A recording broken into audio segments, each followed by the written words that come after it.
Mizan. Al-Mizan. Oh, Mizan nama sedap.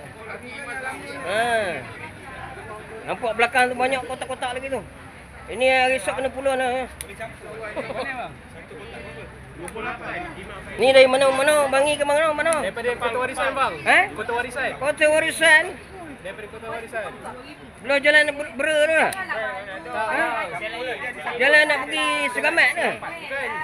Segamat tu mana? Orang Segamat belakang.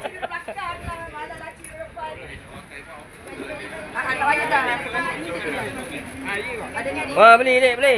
Kupon ada. Jangan segan-segan. Kau bagi kupon 2 dapat semua. Cepat. Mana kupon tadi kasi habis? Esok tak laku kan?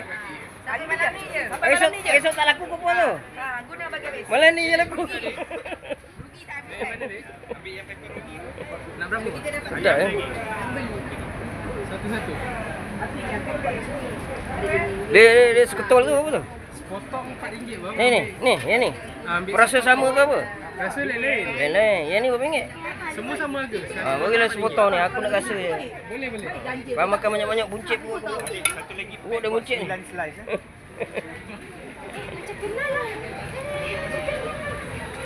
Wah, memanglah kenal dekat sini banyak kawan-kawan. Ni apa benda? Sikat apa? Spa, orang perempuan je lah. Malam-malam ni ada orang berspa. Ada orang pergi spa. Lima yang pakai putih tu datang kan? Baru kau tahu. Datuk spa daripada? Sikat spa dari mana? Oh, dari aja, tak jauh sangat.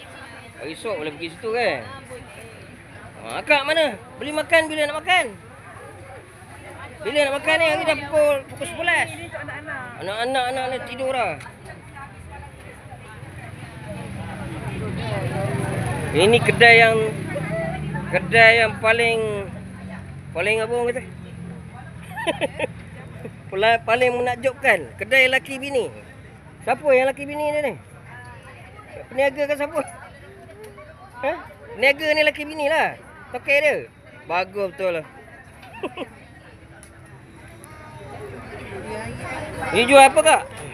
Jual kambing dengan ayam Ui, bakar. kambing melengkang tak tidur ni kalau makan ni sekarang.